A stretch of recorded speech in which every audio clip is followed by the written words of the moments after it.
Hello दोस्तों, मैं कमर अब्बास आप लोगों का अपने ही YouTube channel Abbas study centre पे खैर मकदम करता हूँ। आज जो बात होगी वो क्या है, सीटेट प्रीवियस ईयर क्वेश्चन के ऊपर बात होगी। ये उर्दू साबिका हलशुदा सवालात हैं और ये जो आज का सेशन है वो पेपर 1 के लिए सीटेट में जो पेपर 1 जो लैंग्वेज उर्दू का जो पेपर 1 होता है उस पर बात की जाएगी। और ये वो कैंडिडेट जो कि लैंग्वेज बतौर लैंग्वेज 1 उर्दू का चयन किया हो या बतौर लैंग्वेज 2 उर्दू का चयन किया हो। और ये जो आज का सेशन है वो दिसंबर 2018 का प्रीवियस ईयर क्वेश्चन है, जिसको क्या है वजाहत के साथ इस सेशन में चर्चा किया गया है। ये पहला वीडियो है सीटेट प्रीवियस ईयर क्वेश्चन का, और आगे इंशाल्लाह क्या है कि 1 2 3 4 करके सेशन आप लोगों को प्रोवाइड करवाते जाएंगे। आप उसको क्या है अपनी तैयारी के साथ साथ आप प्रीवियस ईयर क्वेश्चन भी देखकर आप अपना आकलन कर सकते हैं कि कहाँ तक हमारी तैयारी गई है। और प्रीवियस ईयर क्वेश्चन जो कि आप लोगों को बहुत ही मुफीद साबित होता है, क्योंकि इससे आपको टर्म भी समझ में आते हैं और साथ साथ उनके कॉन्सेप्ट जो बताए जाते हैं, उसके तसव्वुरात जो बताए जाते हैं, जो उसकी तफहीम बताई जाती है कि क्वेश्चन किस तरीके से आते हैं, कौन कौन से उसके लफ्ज़ों का इस्तेमाल किया जाता है और किस तरीके के लफ्ज़ों का इस्तेमाल किया जाता है, ये सारी की सारी हिंट आप लोगों को प्रीवियस ईयर क्वेश्चन से ही मिलती है। तो ठीक है, चलिए तो क्वेश्चन पे हम लोग बात करते हैं। ठीक है, ये क्या है कि इसमें इंस्ट्रक्शन दिया गया है जो कि आप लोग क्या बखूबी इससे वाकिफ़ हैं। जो मेन सेशन जो चालू होता है यहाँ से, ठीक क्योंकि इस पे डिस्कशन करना इस वजह से भी ज़रूरी है कि बहुत से लोग क्या है कि इसमें गलती करके आते हैं कि जिन लोगों ने फर्स्ट लैंग्वेज उर्दू का चयन किया हो या सेकंड लैंग्वेज उर्दू का चयन किया हो तो वो उसका उल्टा करके चले आते हैं, मिसाल के तौर पे जिन लोगों ने फर्स्ट लैंग्वेज उर्दू का चयन किया हो और सेकंड लैंग्वेज हिंदी का चयन किया हो तो वो सेकंड लैंग्वेज की जगह उर्दू करके आते हैं और फर्स्ट लैंग्वेज की जगह हिंदी करके आते हैं। तो जितने भी कैंडिडेट जो फॉर्म भरे होंगे 1 to 5 का या 6 to 8 का, वह अपने एडमिट कार्ड को ध्यान से देखिएगा कि लैंग्वेज 1 की जगह कौन सी लैंग्वेज है और लैंग्वेज 2 की जगह कौन सी लैंग्वेज है। देखिए यहाँ पे साफ साफ शब्दों में लफ्ज़ों में लिखा हुआ है कि उम्मीदवार सवालों के जवाब हिस्सा 4, और हिस्सा 4 कहाँ से कहाँ तक है, 91 से लेकर 120 तक सिर्फ तभी देंगे अगर उन्होंने ज़बान 1 का ऑप्शन उर्दू चुना हो। यानी ये उस कैंडिडेट के लिए ये पोर्शन होगा। इससे होगा कि जिन्होंने 1 से लेकर 5वीं तक के सीटेट का जो पेपर भरा होगा, सीटेट का जो फॉर्म भरा होगा और उसमें क्या है कि फर्स्ट लैंग्वेज की जगह उर्दू का चयन किया होगा, तो उसको कहाँ से कहाँ तक क्वेश्चन सॉल्व करने हैं, 91 से लेकर 120 तक के सॉल्व करने हैं। और जिन लोगों ने 1 से लेकर 5 तक की फॉर्म में 1 से लेकर 5 तक के फॉर्म में सेकंड लैंग्वेज की जगह उर्दू का चयन किया है तो उसके लिए 121 क्वेश्चन से लेकर 150 क्वेश्चन तक सॉल्व करना रहेगा। तो आप लोग ध्यान से इसको एक बार पढ़ लिया करिए और अपने एडमिट कार्ड में इसकी मिलान कर लिया करिए, ताकि क्या है कि आपके नंबरात कम ना हो। बहुत से लोग ऐसी गलती करके आते हैं। ठीक, तो चलिए हम लोग क्वेश्चन पे बात करते हैं। ठीक, पहले क्वेश्चन जो कि 91 क्वेश्चन है, 91वां क्वेश्चन है कि जिसमें कहा जा रहा है कि जब तलबा को हिज्जे दुरुस्त करने और उनको बरतने के तरीक़ेकार को सिखाया जाए तो वो ऑप्शन 1 में कहा जा रहा है कि उनके सीखने की महारत को तेज़ी करेंगे, ऑप्शन 2 में कहा जा रहा है कि उनके इस्लाह करके बेहतर बनाएंगे, ऑप्शन 3 में कहा जा रहा है कि उनके बहाव में इजाफा करेंगे, ऑप्शन 3 में कहा जा रहा है कि उनकी तख्लीकी सलाहियतों को बेहतर बनाएंगे, उनकी तख्लीकी सलाहियतों को बेहतर बनाएंगे। तो इसका जो सही जवाब होगा कि जब तलबा को हिज्जे दुरुस्त करने और उनको बरतने के तरीक़ेकार को सिखाया जाए तो वो क्या है कि उनकी इस्लाह करके बेहतर बनाएंगे। तो ऑप्शन नंबर 2 यहाँ पे सही हो जाएगा। ठीक, क्वेश्चन नंबर 92 में कहा जा रहा है, क्वेश्चन नंबर 92 में कहा जा रहा है कि ज़बान की क्लास में तामीराती निज़ाम का मतलब क्या है। क्या तालिब इल्म को मुख्तलिफ़ अक़साम का मुताला करने की तरग़ीब, क्योंकि उनसे अच्छी तरह किसी मसाइल के हल में पहुँचते हैं। क्या है कि यह दूसरे ऑप्शन में कहा जा रहा है कि तलबा को उस्ताद की जानिब से सहूलत दी जाए कि वह अपने नज़रियात को बढ़ाने के लिए मुख्तलिफ मीडिया का इस्तेमाल कर सके। तीसरे ऑप्शन में कहा जा रहा है कि तलबा अपनी ज़ाती समझ और जानकारी की बुनियाद पर दुनिया के तजर्बाशुदा शय और अक्कास के ज़रिए ज़बानी महारतों में इजाफ़ा करते हैं। तो यहाँ ज़बान की क्लास में तामीराती निज़ाम का जो मतलब होता है, जो मतालिब होता है, जो मकसद होता है, वह ये होता है कि तलबा अपने ज़ाती समझ और जानकारी की बुनियाद पर दुनिया के तजर्बाशुदा शय और अक्कास के ज़रिए ज़बानी महारतों में इजाफ़ा करते हैं। तो ऑप्शन नंबर 3 यहाँ पे सही हो जाएगा। क्वेश्चन नंबर 93 में कहा जा रहा है कि मुंदरजा झेल में किसे हिंदुस्तानी इलाकाई ज़बान को तरक्की देने को दावा नहीं मानी जाती? क्या लोगों में उनको न जानने की ख्वाहिश? दूसरे ऑप्शन में कहा जा रहा है कि सहूलत का इस्तेमाल। तीसरे ऑप्शन में कहा जा रहा है कि उसके वसी पैमाने पर नागुरेज। चौथे ऑप्शन में कहा जा रहा है तर्जुमे की दुश्वारी। तो क्या है कि 93वें क्वेश्चन में जो कहा जा रहा है कि मुंदरजा झेल में किसे हिंदुस्तानी इलाकाई ज़बान को तरक्की देने को दावा नहीं मानते हैं, तो ऑप्शन नंबर 1 होगा। क्या होगा? ऑप्शन नंबर 1 सही हो जाएगा कि क्या है कि लोगों में इसको न जानने की ख्वाहिश है, ये दावा नहीं माना जाता। क्या ये दावा नहीं माना जाता? ठीक। क्वेश्चन नंबर 94 में कहा जा रहा है कि ज़बान की हुसूलियाबी होती है। क्या होती है? अब ज़बान की हुसूलियाबी क्या होती है? क्या है कि ज़रूरत के मुताबिक ज़ख़ीरे अल्फाज का इस्तेमाल करना।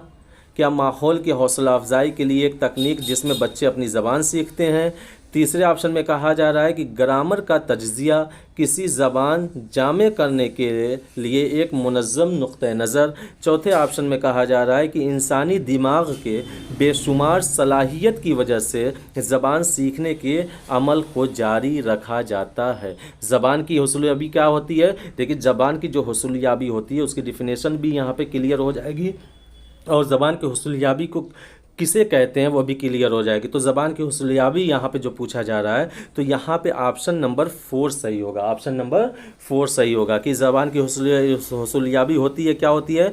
इंसानी दिमाग के बेशुमार सलाहियत की वजह से ज़बान सीखने के अमल को जारी रखा जाता है। तो यहाँ पे ऑप्शन नंबर 4 सही हो जाएगा।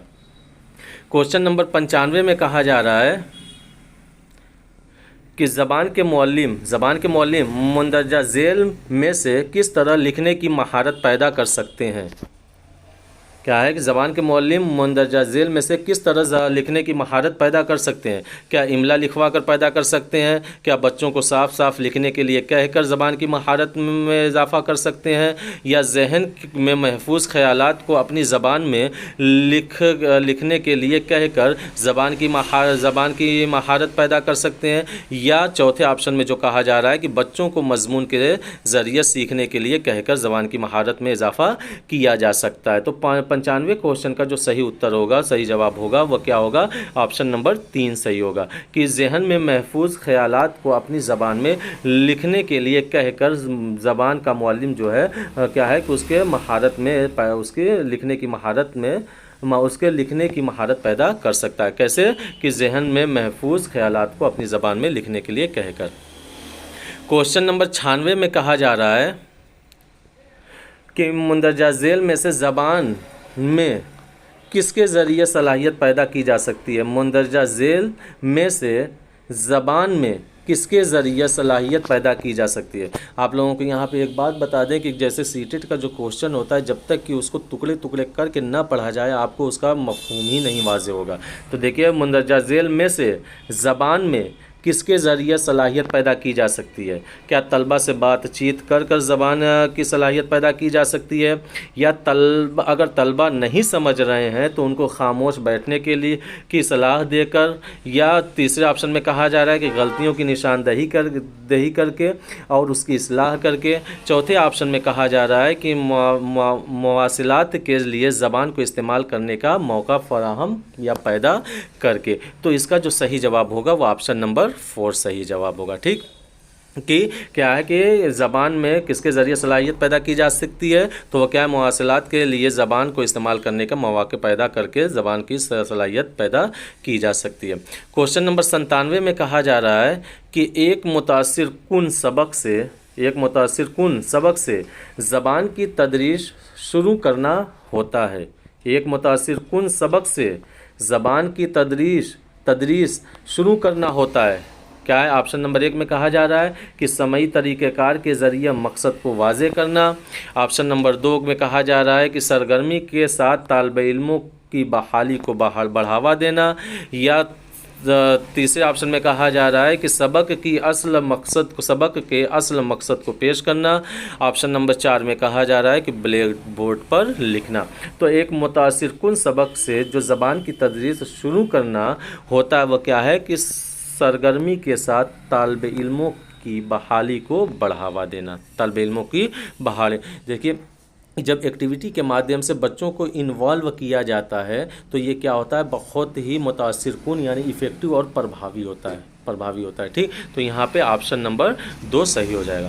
क्वेश्चन नंबर 98 में कहा जा रहा है कि मुआलजाती तालीम एक अमल है। कैसा अमल है? हुक्म के ज़रिए, हिदायतनामा के ज़रिए, मनफी तरीक़ेकार या नज़रियाती तरीक़ेकार। तो 98 का जो सही जवाब होगा वो क्या है? ऑप्शन नंबर 2 यानी हिदायतनामा के ज़रिए। मुआलजाती एक अमल है, कैसे? हिदायतनामा के ज़रिए।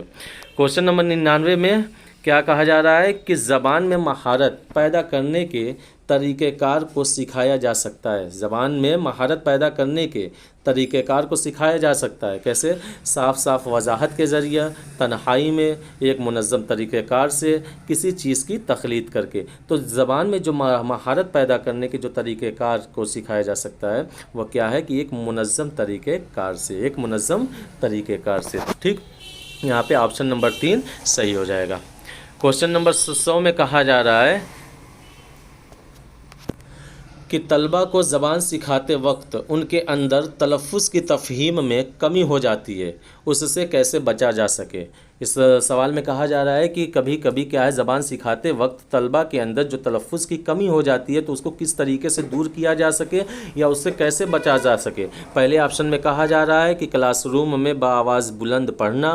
दूसरे ऑप्शन में कहा जा रहा है कि एक ड्रामाई अंदाज़ कायम करना जिससे बच्चे आपस में बात कर सकें।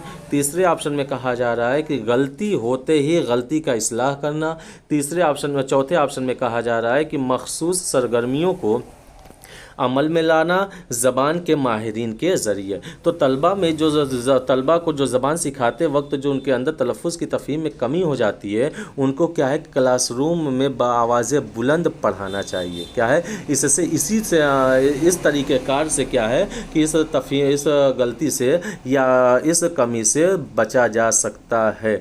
तो क्या है, जब क्लासरूम में बाआवाज़ बुलंद बच्चों को, जिसको हम बुलंद ख़ानी के नाम से भी जानते हैं, बुलंद ख़ानी के ज़रिए बुलंद ख़ानी जब बच्चों से कराई जाती है तो वह क्या है, तेज़ आवाज़ में बाआवाज़ बुलंद एक एक हरूफ को, एक एक लफ्ज़ को, एक एक पैराग्राफ को तलफ़्फ़ुज़ के साथ पढ़ते हैं। तो यहाँ पे ऑप्शन नंबर 1 सही हो जाएगा। क्वेश्चन नंबर 101 में कहा जा रहा है कि पर्चा सवाल यानी किसी पर्चे का सवाल बनाने के बाद मुअल्लिम मकासद की जांच करेगा कि सवालनामा किस तरह से असल मकसद से ताल्लुक़ रखते हैं। सवालनामा यानी कोई भी एक टीचर है जो कि सवालनामा में जो सवालनामा बना दिया, पर्चा बना दिया और उसमें सवालों को भी इंक्लूड कर दिया, फिर उसकी जांच करेगा कि क्या ये सवालनामा जो है किस तरह असल मकसद से ताल्लुक़ रखता है, क्या मवाद का अहाता है, सवालात के किस्में हैं, एतबार या एतमाद है या दुरुस्त है। तो 101 का जो सही जवाब होगा वो क्या है, ऑप्शन नंबर 4 होगा। क्या ऑप्शन नंबर 4। तो यहाँ पे क्या है कि एक सवालनामा के बाद जब मुअल्लिम मकासद की जांच करेगा कि सवालनामा किस तरह से असल मकसद से ताल्लुक़ रखता है तो वह क्या है, दुरुस्तगी देखेगा, उसकी क्या देखेगा, दुरुस्तगी देखेगा। तो यहाँ पे ऑप्शन नंबर 4 सही हो जाएगा। क्वेश्चन नंबर 102 में कहा जा रहा है कि मुश्किल से पढ़ना डैश डैश डैश मुश्किल की अलामत नहीं है। अब किसको मुश्किल से पढ़ना मुश्किल की अलामत नहीं है? क्या है कि हुरूफ और लफ्ज़ों की पहचान करवाना, हिज्जे की रवानी, पढ़ने की रफ्तार, उसके बहाव, लफ्ज़ों की तफ़हीम और ख़यालात। तो 102 में जो कहा जा रहा है मुश्किल से पढ़ना क्या है कि वह हिज्जे की रवानी, क्या है, हिज्जे की रवानी, मुश्किल की अलामत नहीं है। हिज्जे की रवानी क्या है, मुश्किल से पढ़ना, हिज्जे की रवानी मुश्किल की अलामत नहीं है, तो यहाँ पे ऑप्शन नंबर 2 सही हो जाएगा। ठीक। क्वेश्चन नंबर 103 में कहा जा रहा है कि मुंदरजा झेल में से कौन सा बयान ज़बान के ताल्लुक़ से दुरुस्त नहीं है? कौन सा बयान ज़बान से ताल्लुक़ से दुरुस्त नहीं है? क्या हर ज़बान अपनी ज़ाती शक्ल होती है, हर ज़बान की अपनी ज़ाती शक्ल होती है?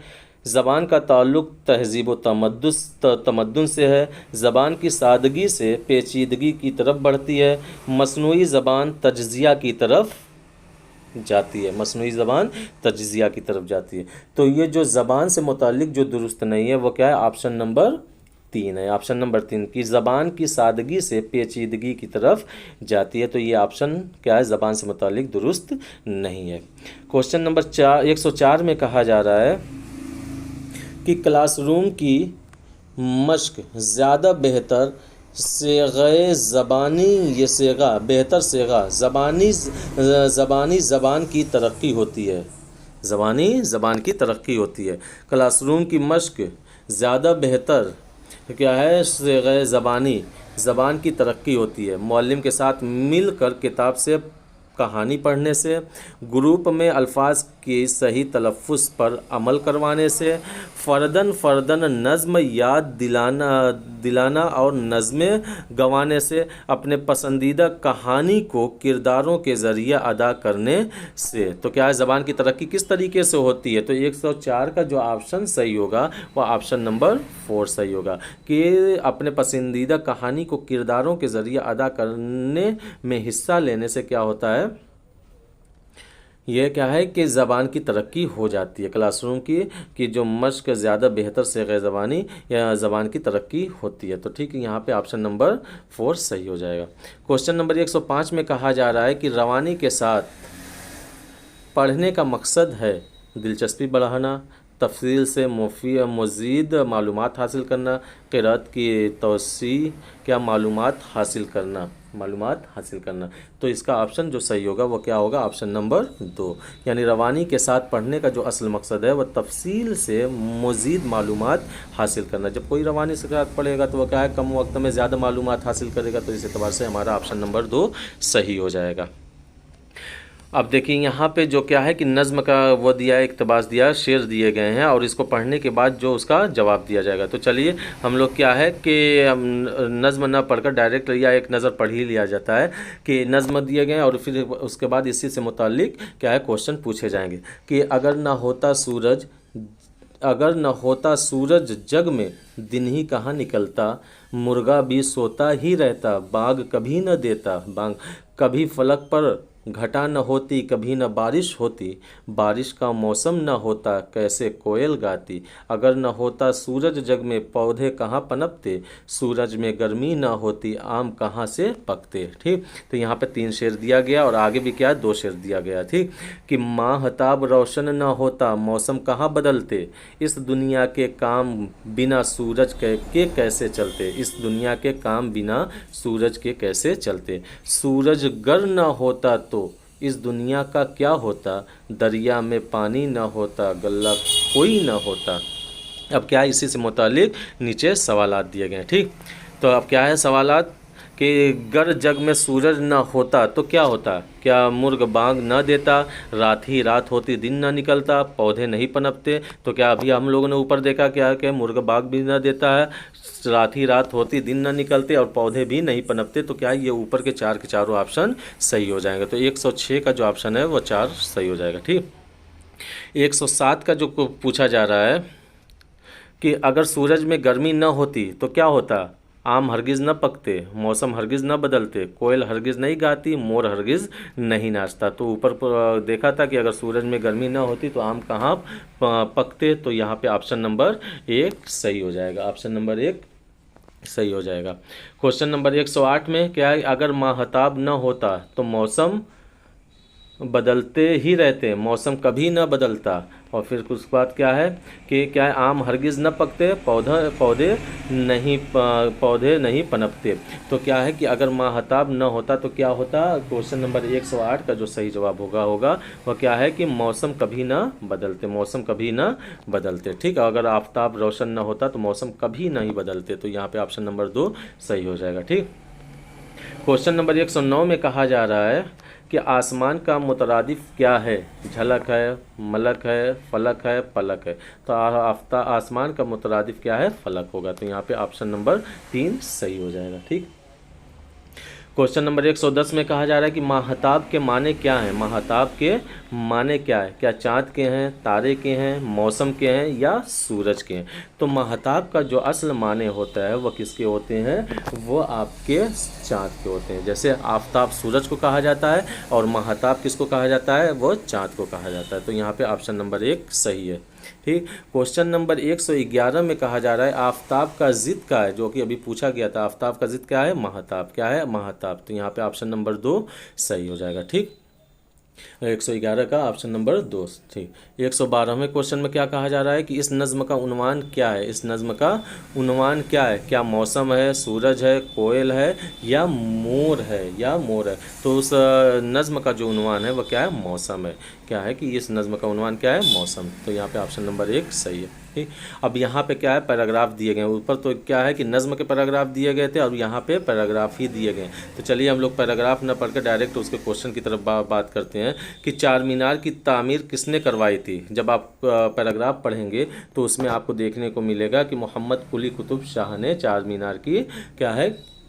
तामीर करवाई थी। तो यहाँ पे ऑप्शन नंबर 3 सही हो जाएगा। क्वेश्चन नंबर 114 में जो पूछा जा रहा है कि चार मीनार की तामीर किस सन में कराई गई? तो यहाँ पे ऑप्शन नंबर 1 सही हो जाएगा कि 1591 ईस्वी में चार मीनार की तामीर क्या है? कुली कुतुब शाह ने, मोहम्मद कुली कुतुब शाह ने करवाई थी। ठीक। और फिर उसके बाद 115 में पूछा जा रहा है कि सालार जंग म्यूज़ियम के मुकाबिल कौन सा इमारत है? क्या अदालत अदालिया है, दवाखाना उस्मानिया है, बरमला मंदिर है, बिरला मंदिर है या स्टेट सेंट्रल लाइब्रेरी है? तो इसका क्या है? सही जवाब होगा स्टेट सेंट्रल लाइब्रेरी, जो कि आप लोग जब पैराग्राफ पढ़ लेंगे तो उसमें आपको देखने को मिलेगा। तो ऑप्शन नंबर 4 115 का सही हो जाएगा। क्वेश्चन नंबर 116 में कहा जा रहा है कि गुंबदान कुतुब शाही की इमारत है कौन? पुरफरेब है, पुरखूब है, पुरतकल्लुफ़ है, पुरशिकवा है। तो यहाँ पे ऑप्शन नंबर 4 सही हो जाएगा। क्वेश्चन नंबर 117 में जो कहा जा रहा है, क्वेश्चन नंबर 118 में कि किले गोलकुंडा वाक़ कहाँ? पहाड़ के अतराफ में, पहाड़ के चट्टान पे, पहाड़ के नीचे या सतह पे?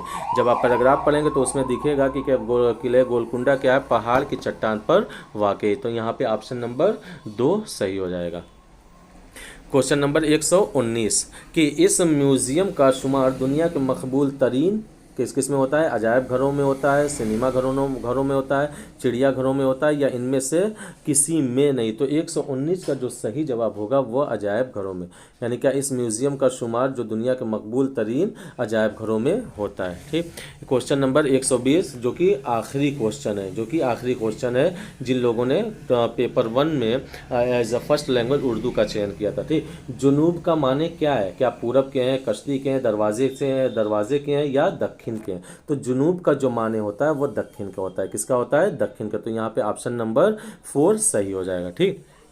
तो यहाँ पे क्या है कि 91 से लेकर 120 तक हम लोगों ने क्या है डिस्कशन कर लिया। अब जो क्या है 121 से लेकर 150 क्वेश्चन तक जो बात की गई ये उन लोगों के लिए रहा होगा कि जिन लोगों ने क्या है उर्दू का चयन as a second language select किया रहा होगा। तो ठीक। तो चलिए देखते हैं कि 121 क्वेश्चन में क्या कहा जा रहा है। 121 क्वेश्चन में जो पहला सवाल है क्या है कि प्राइमरी स्कूल के तलबा में सुनने बोलने की महारत को उजागर करने के लिए दर्जा झेल में से मुफीद तरीका कौन सा है?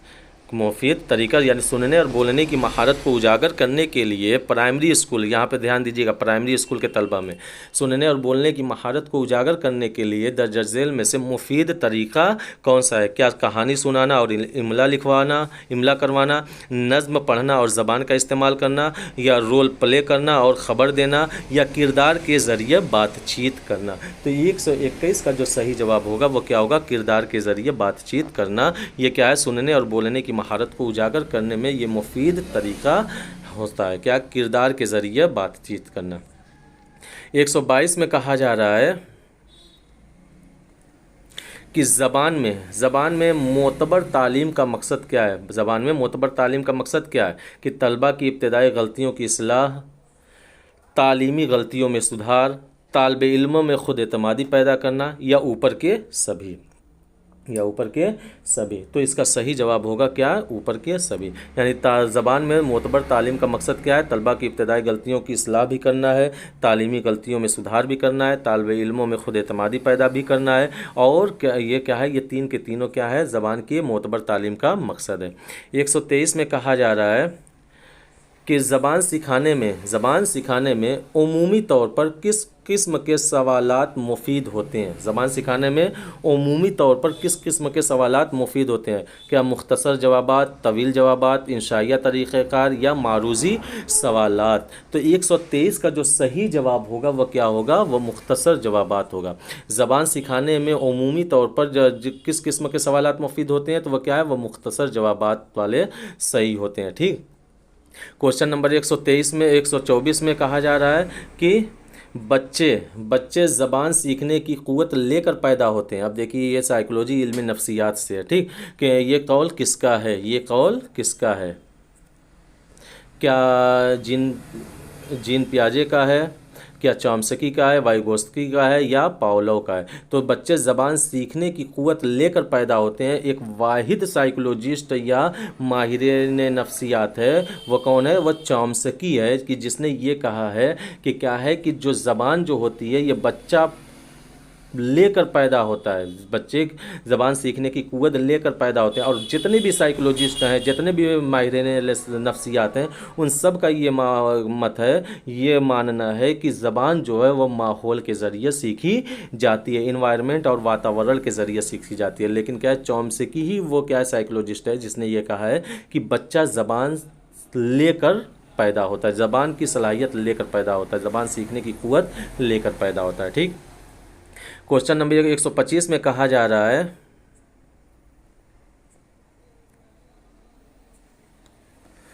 125 में कहा जा रहा है कि अगर कोई लड़की हिंदी ज़बान की तलबा है और वह आपकी ज़बान सीखने आती है और आपकी ज़बान सीखते वक्त गलती करती है, तो आप मौल्लिम की हैसियत से कौन सा तरीक़ा सही मानते हैं। यानी इसमें कहा जा रहा है कि कोई एक क्या हिंदी बैकग्राउंड की लड़की है और वह आपकी ज़बान सीखने आती है, तो आप क्या उसको कौन सा तरीका इस्तेमाल करेंगे। क्या उसे उनकी गलती को करने को बार बार याद दिलाना चाहिए, उसे ज़बान सीखने का ज़्यादा मौका देना चाहिए, या उसे नई ज़बान सीखने के लिए कम से कम आधा घंटा मश्क करने का मशवरा देना चाहिए।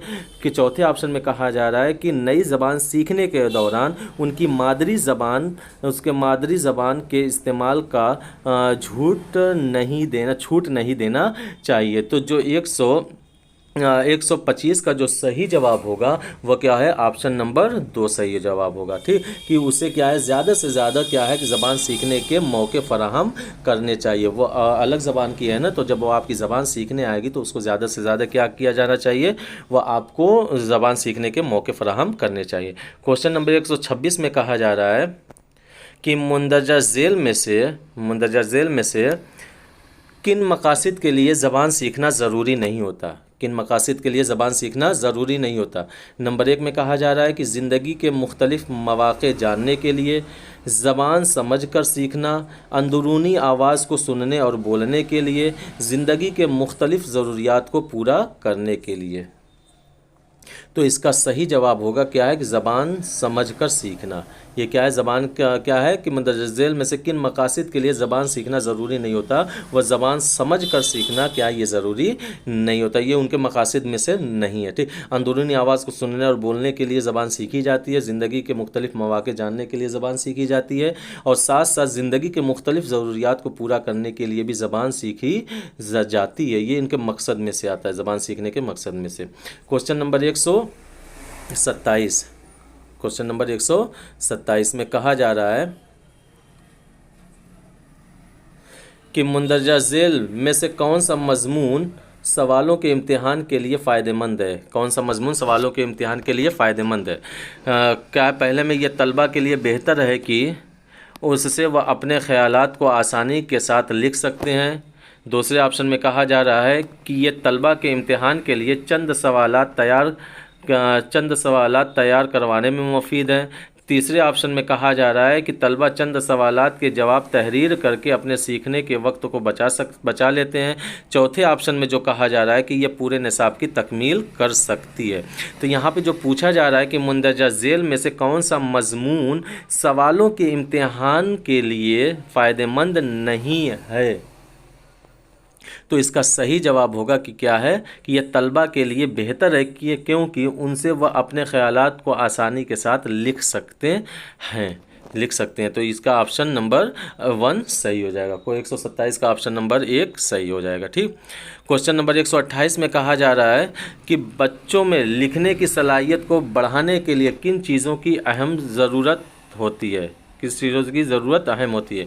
हकीकी ख़यालात, अलामती ज़बान का इस्तेमाल, या क्या है कि ज़ख़ीरे अल्फाज का सही इस्तेमाल, या खुश ख़त तहरीर। जो 128 का जो सही जवाब होगा वह ऑप्शन नंबर 3 ही सही होगा। क्या है कि ज़ख़ीरे अल्फाज का सही इस्तेमाल करना, ज़ख़ीरे अल्फाज का सही इस्तेमाल करना, कि बच्चों में लिखने की सलाहियत को बढ़ाने के लिए किन चीज़ों चीज़ की अहम ज़रूरत होती है, वह क्या होता है कि ज़ख़ीरे अल्फाज का सही इस्तेमाल करना। ठीक।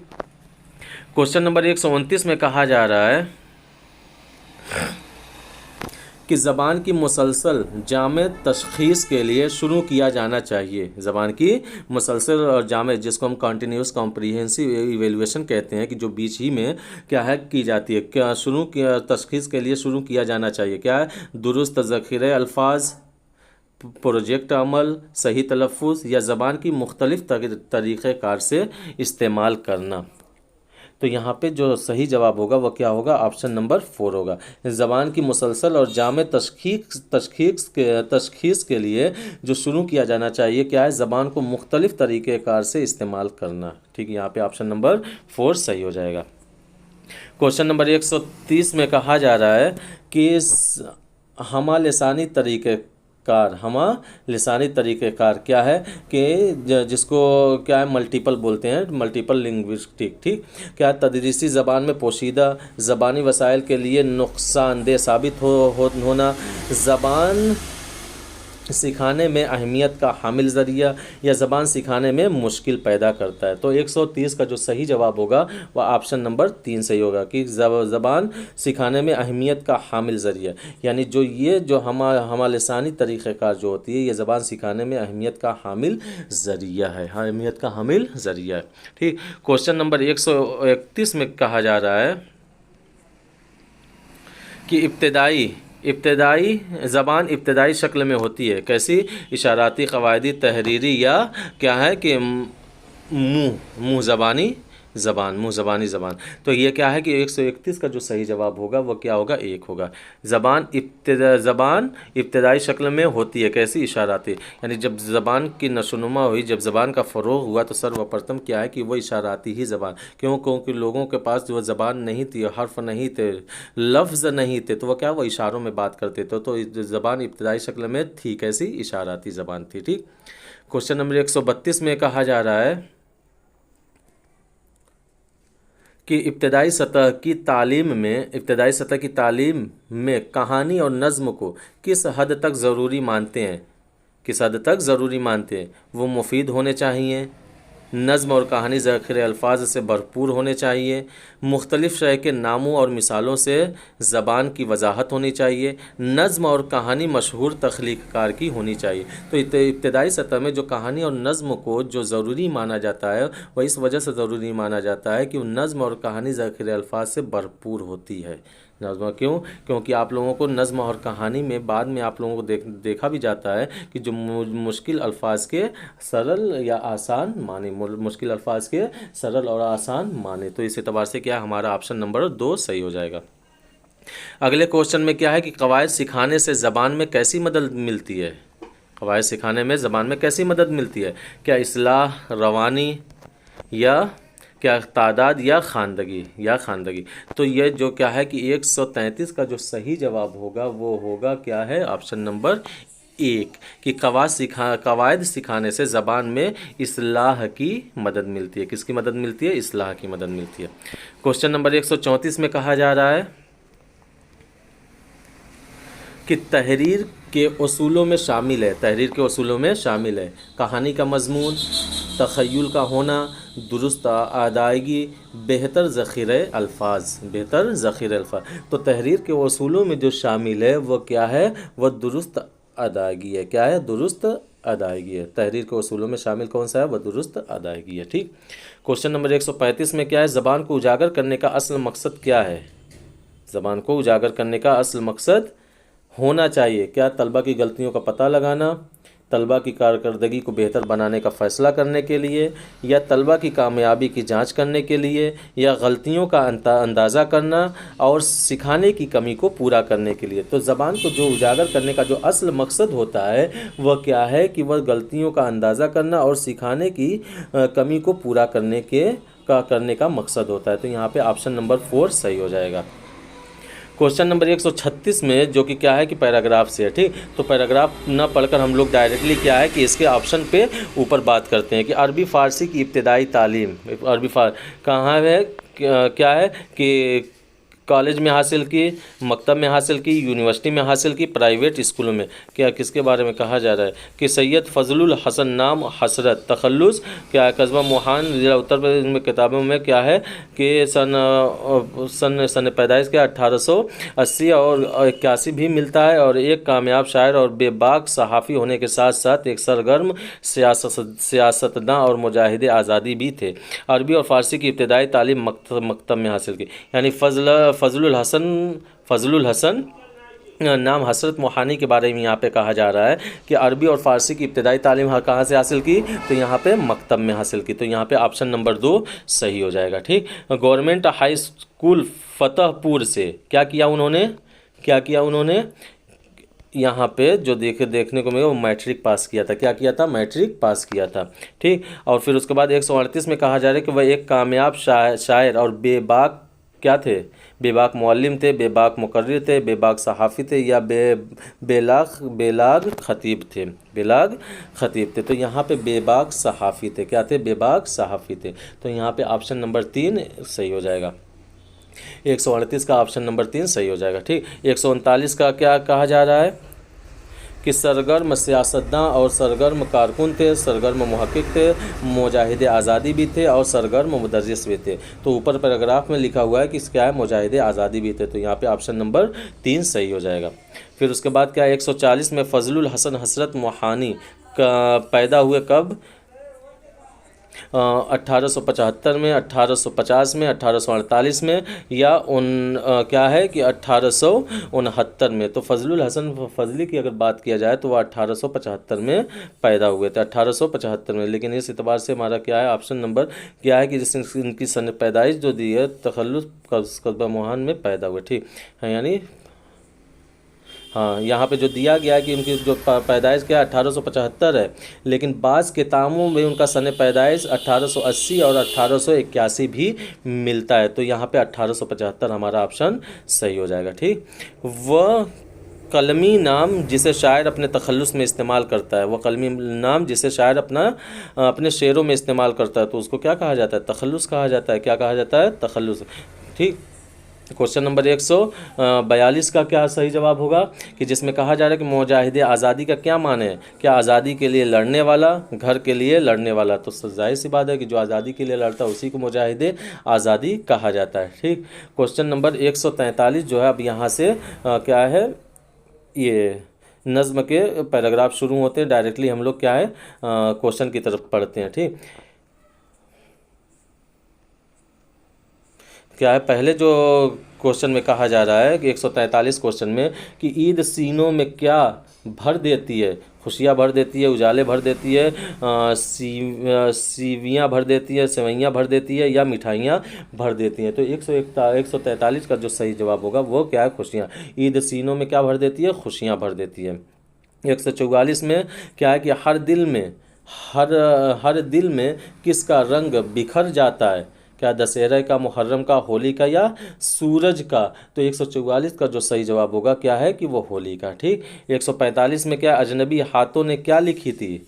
तारीख़ लिखी थी, सवाने तेरी लिखी थी, या कलाम तेरा लिखा था, या हिसाब तेरा लिखा था। तो अजनबी हाथों ने जो लिखा था वो क्या लिखा था? वो तारीख तेरी लिखी थी। क्या तेरी लिखी थी? तारीख तेरी लिखी थी। क्वेश्चन नंबर 146 में कि हम किसकी तारीख लिखेंगे? घर की, शहर की, गांव की, वतन की। तो जाहिर सी बात है कि हम किसकी तारीख लिखेंगे? वो वतन की बात लिखेंगे। और पैराग्राफ में भी, और जो नज़्म के पैराग्राफ में क्या है मेंशन भी किया गया, नज़्म के शेरों में भी मेंशन किया गया। 147 में कहा जा रहा है कि मुल्क की जमा क्या है? मुल्क की जमा क्या है? जाहिर सी बात ममालिक है।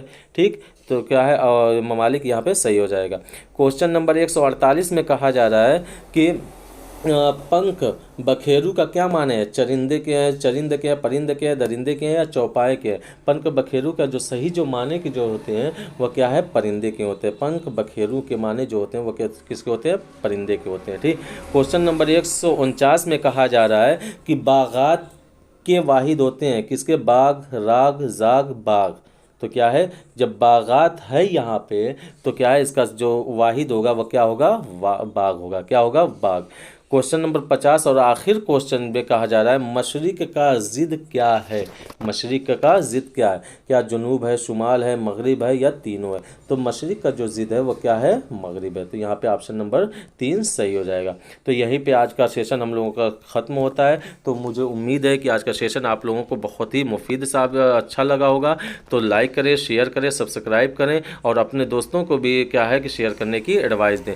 तो मिलते हैं अगली वीडियो में एक नए प्रीवियस ईयर क्वेश्चन के साथ, जो कि क्या है वजाहत के साथ उस पर भी डिस्कशन किया गया रहा होगा। तो इसमें वो क्या है सेशन नंबर 2 होगा जो अगली वीडियो अपलोड की जाएगी। तो लाइक शेयर, वीडियो को लाइक करें, शेयर करें और क्या है ज़्यादा से ज़्यादा सब्सक्राइब करें। खुदा हाफिज़।